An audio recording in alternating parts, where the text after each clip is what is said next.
Welcome back to the Real Estate Rat Pack Radio Show with Chris, Joe, and Rob.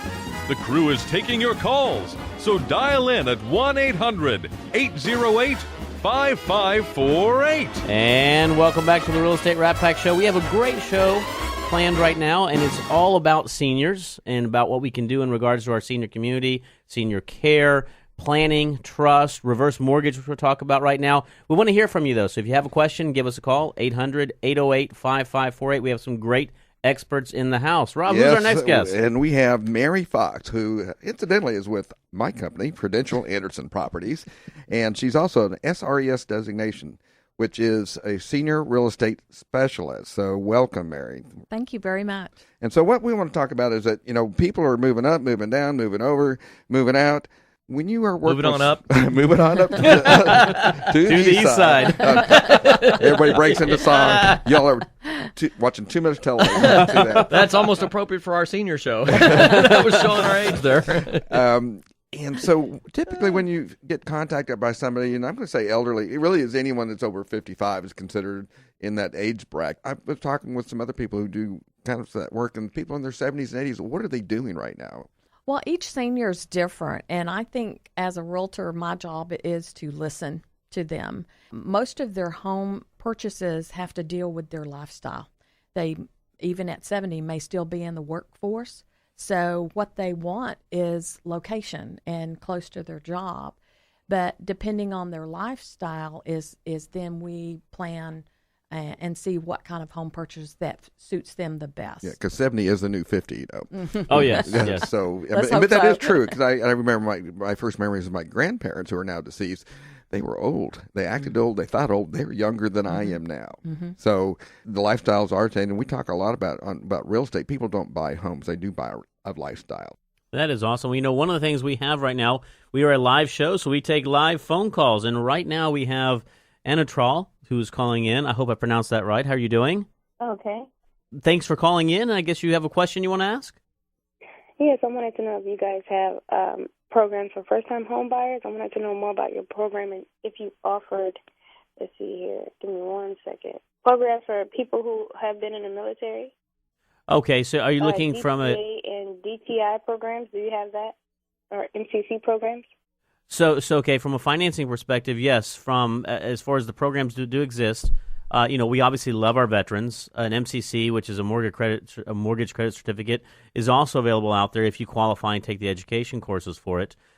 Being a first-time home buyer, there's a lot of opportunities out there. There's still a lot of good financing available, and there's a lot of good homes available out there as well. It's just a matter of, number one, we go to everybody is find a good realtor to get with. In this case, we have a great one in the studio. And then also get your financing set up correctly and understand what you qualify for in that regards. Absolutely. And what I do is when I start working with a first-time home buyer, I set them up and give them choices as to their financial providers. And I try to match the financial providers to their personalities and their needs. So I have, several resources that I use so far as financing, and absolutely those options are available. Does that answer some of your questions there, Anatral? Yes, and would you be able to send me an email on some of the things that, do you guys have a website that I can go to check out what you guys are offering? Absolutely. Well, do me a favor. One of the things, you can go to realestateratpack.com. But if you hold on right now and we get you off the air right here, stay on the line, though. We'll get your phone number, and I'll make sure some of the professionals here get back with you. Okay, thank you so much. I really appreciate it. No problem. Stay on the line, and we'll get back to you here in 1 minute. So are you seeing, they're choosing to go to communities that are away from town, moving close in, or is there a trend that you're noticing? I see a lot more seniors wanting to live closer to either their work or what they do in life. If they play tennis, they want to live closer to tennis courts. And what I've been sort of surprised about is seniors don't necessarily want to downsize. What they want is an increase in their convenience level and what makes them more comfortable. So if we have a senior that's still working downtown, they want to live close to downtown. If they play tennis, they might want to be close to a country club. Oh, great. I'm glad you brought up features. So tell me what they're typically looking for. And I say they, I'm part of they. So I do kind of know what the answer is, but I want to see. Tell me what I'm looking for. Tell me what I mean, are they looking for the outdoor kitchens? Are they looking for, I mean, what specifically is that group have a tendency to gravitate? Well, a lot of seniors are looking for a layout in a house that perhaps all the living is one story, or the master bedroom's downstairs, and they put all the kids and grandkids upstairs. I put them in a hotel, but that's okay. They're looking for low maintenance because they don't want to spend their golden years mowing the grass and taking care of the house, painting the house, and that kind of thing. And I think it's important also maybe to distinguish is, one of the things we mentioned at the very beginning of the segment was, seniors are really considered 55 and older. But also what I really look at nowadays is you have your senior population, which I really consider, your one group of individuals, 55 to 75, and then you have your group 75 to 80 and higher right there. And we're seeing sort of two distinct patterns a lot of times. As you mentioned, your active seniors, those individuals who are really active, want to be closer to the things they like to do or to work because they're still in the work environment. But what are you seeing also from some of the seniors that are, let's say, 75 or 80 or older? What are some of their lifestyle changes that they're looking for at this time? Well, they're looking more to be close to medical facilities and really groups that they associate with, whether it's their church group or whatever they are interested in. They want to be close to people, their children, their grandchildren, and they want to live in those circles. I would agree with that. One of the things my grandfather personally got older, that's what he started doing. He started migrating more towards the family, whereas when he was 55, he wanted to get away from the family as much as possible. So I can definitely see how that, that's a big change right there. And I would imagine the simplicity also in trying to make sure they right size. One of the things, as you mentioned, lower maintenance, where they don't have to go out there and do anything associated with yard. Things that are one stories. I mean, are you seeing things that are prevalent in those areas? I really do. I think I have many seniors that even if they want a large house, 2-story, to have the master bedroom and living areas downstairs, and they don't ever go upstairs. Right. They have them for guests. A lot of seniors have a lot of their friends that come visit. And so they want to have that extra room and space for them also. And, one of the questions I was going to ask you is, what made you go out and get your designation on the senior side? I mean, I always like to ask that question because I think it's very important for us to have individuals like we have in this room today.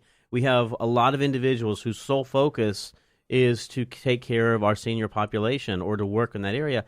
What made you get involved from a real estate perspective and get that designation and that focus on the senior side? Well, I work with a lot of first-time home buyers. And as they tend to be younger, they bring their parents to get their approval, and they want the parents to see their house. And so I sort of get to know the whole family.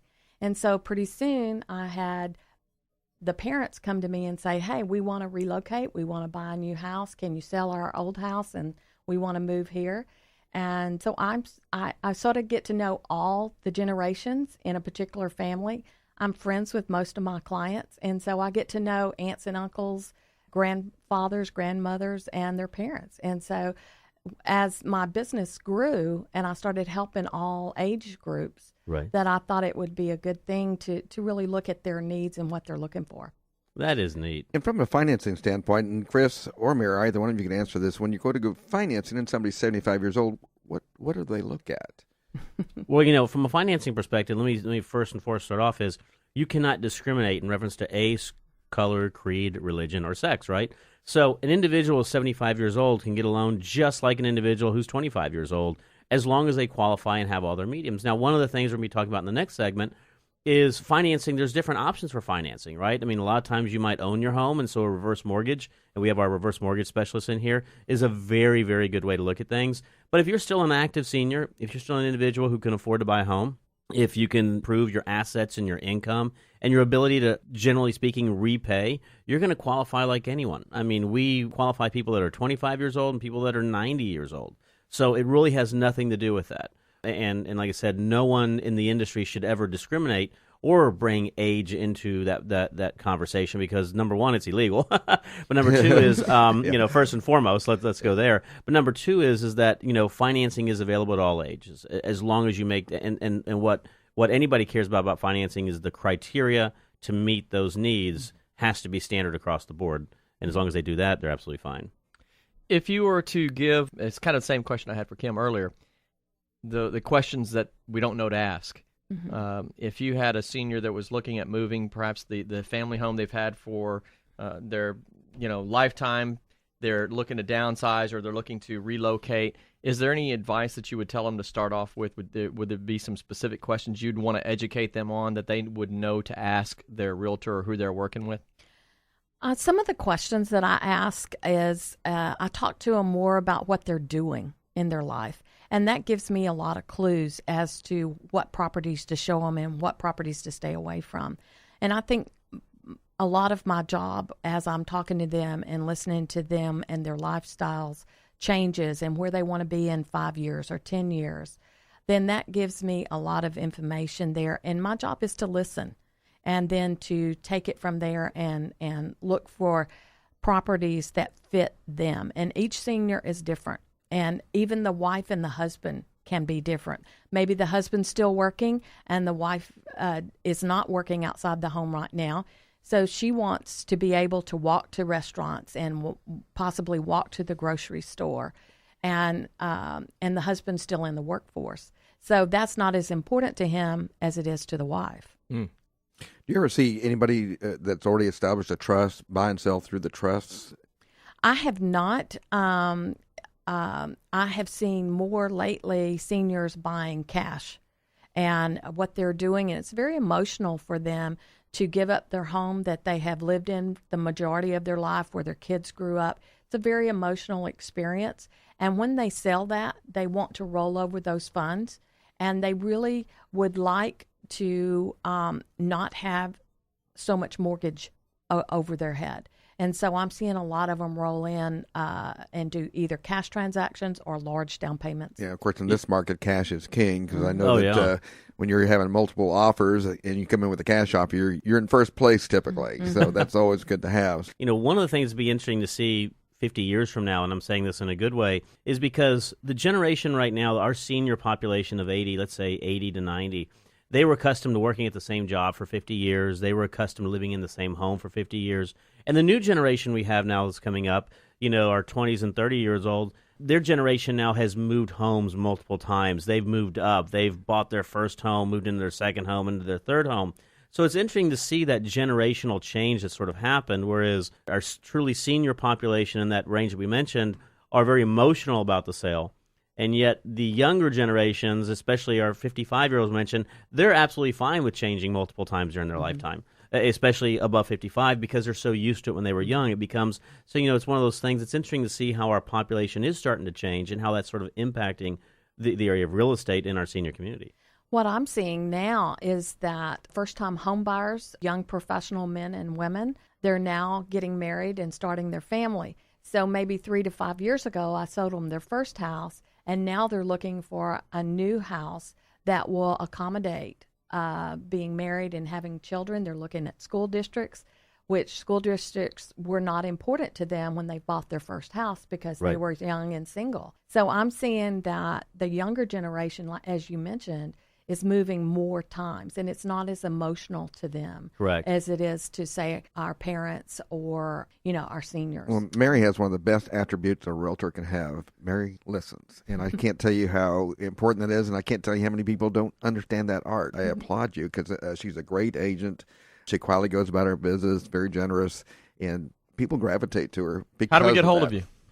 You can find me at Prudential most of the days. I do go into the office most of the days, but I'm on Facebook. I'm on HAR, and you can, Google me. So, and you want to give out a phone number? It's a good time to do it. I absolutely do, and I answer my phone 9 times out of 10. She does. I do Even answer though my she phone. knows me, she still answered it. I did. My phone number is 713-907-0883. And that's Mary Fox with Prudential Anderson Properties. Give her a call. She's a great agent.